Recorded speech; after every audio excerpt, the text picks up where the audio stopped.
Ainda falando do ministro Fachin, 12 advogados conservadores se reuniram com o presidente do Tribunal Superior Eleitoral, Edson Fachin, nesta segunda-feira.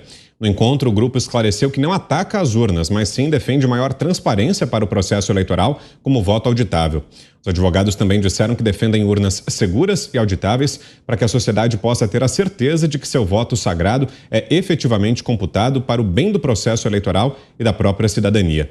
Eles ainda pediram autorização para que o grupo acompanhe todo o processo eleitoral no tocante à apuração no dia da eleição, ações de combate à violência política e partidária. Pediram também que o TSE pare de rotular como negacionistas eleitorais ou antidemocráticos quem emite opiniões críticas e divergentes acerca do processo eleitoral, que todos os poderes da República sejam respeitados, que a Corte Eleitoral se mantenha à margem do partidarismo político e que todo cidadão brasileiro possa viver em um país livre, sem medo de ser preso por crime de opinião. Já Fachin disse que pseudo-afirmações de fraude não vão comprometer a eficácia do sistema eleitoral e que supostas desinformações ajudam a semear a conflituosidade, colocando instituições e pessoas em rota de colisão. Mas com você, Schelp, nos dias desse encontro de hoje? Eu acho positivo que haja esse diálogo, que haja essa apresentação de ideias, né, entre esses advogados e o ministro Fachin, até porque ele recebeu dias atrás, ou semanas atrás, um grupo de advogados de esquerda, né, que faziam aí uma apresentação contrária, uma defesa de ideias diferentes dessas que foram apresentadas aí.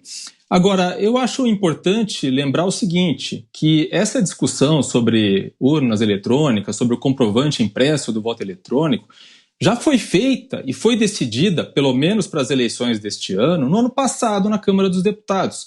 Houve a possibilidade, a oportunidade de conseguir aprovar na Câmara dos Deputados a instauração aí da maquininha, né, do anexo que permitiria a impressão do voto eletrônico, né, que seria então depositado numa urna para uma dupla checagem do voto.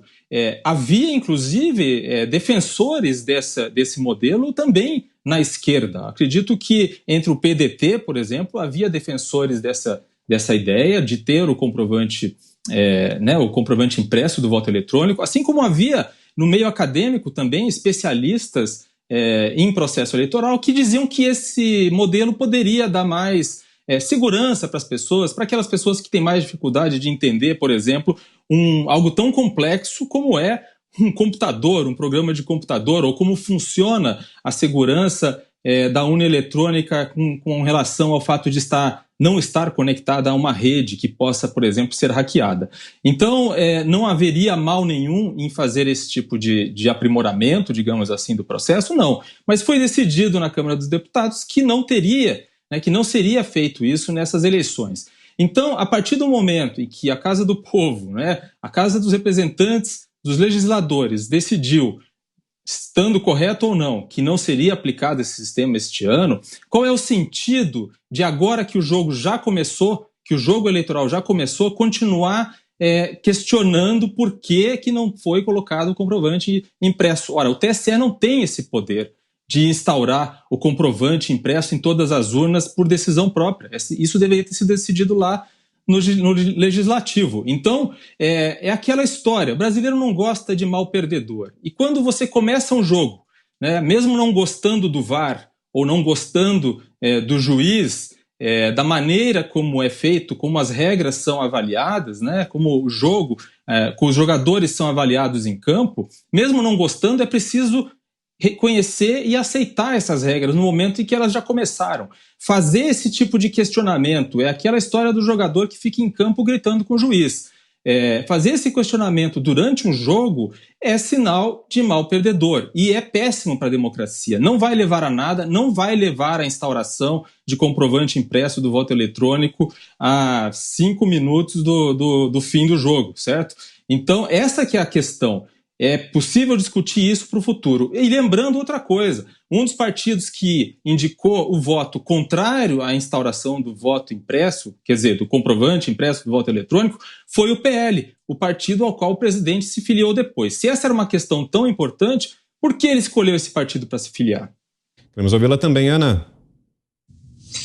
Vitor, o Fachin, nós sabemos muito bem de que lado do espectro político-ideológico ele gosta e ele está, né? Há vídeos aí dele fazendo campanha para Dilma, o CEF, sabemos muito bem que ele atua aí do lado do movimento terrorista que é o MST, mas nesse caso ele teve que receber, né, aí o grupo de advogados conservadores. Na minha humilde opinião, Vitor, não teria que receber ninguém, nem conservadores, nem esquerdistas, nem progressistas, nem ninguém.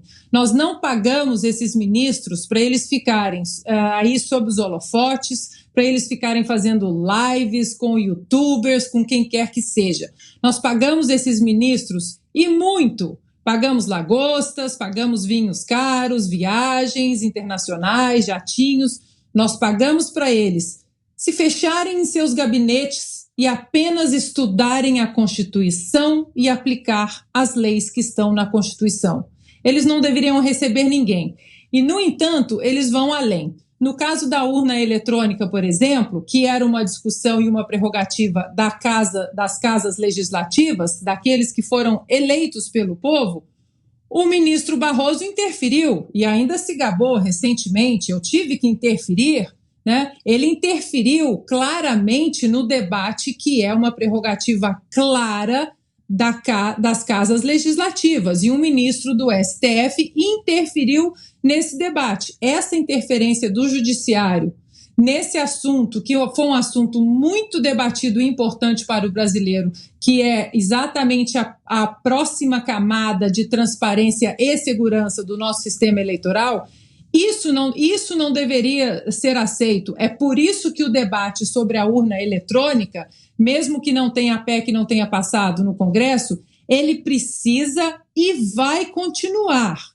Porque o brasileiro não gosta, na verdade, de quem tenta pautar o debate e de quem tenta dizer o que pode ser dito ou não. É disso que o brasileiro não gosta. Você, Fiuza, temos 2 minutos. Isso aí já está completamente mal parado, né? Porque, primeiro, o Luiz Edson Fachin, para demonstrar algum tipo de isenção, ele tem que parar de fazer discurso contra o governo. Ele, o Alexandre de Moraes, o Barroso, ou não é isso que eles fazem? Discursos, ações, ostensivamente contra o governo. Eu não entendo esse tipo de função. Então, o Luiz Edson Fachin esperou o presidente chegar na Rússia para dar uma coletiva patética ao lado desses outros dois, Barroso e Moraes, para dizer que suspeitava da possibilidade de um ataque hacker vindo da Rússia. Olha, uma pegadinha mal feita. Pegadinha mal feita. E para uma pessoa, para um servidor que fica dizendo que o sistema é inexpugnável, o que é uma vergonha. É mentira. Todo sistema é violável. Todo sistema. Qualquer sistema é violável. Qualquer sistema eleitoral é violável. A eleição brasileira de 2018, o sistema foi violado. Isso foi objeto de um inquérito da Polícia Federal.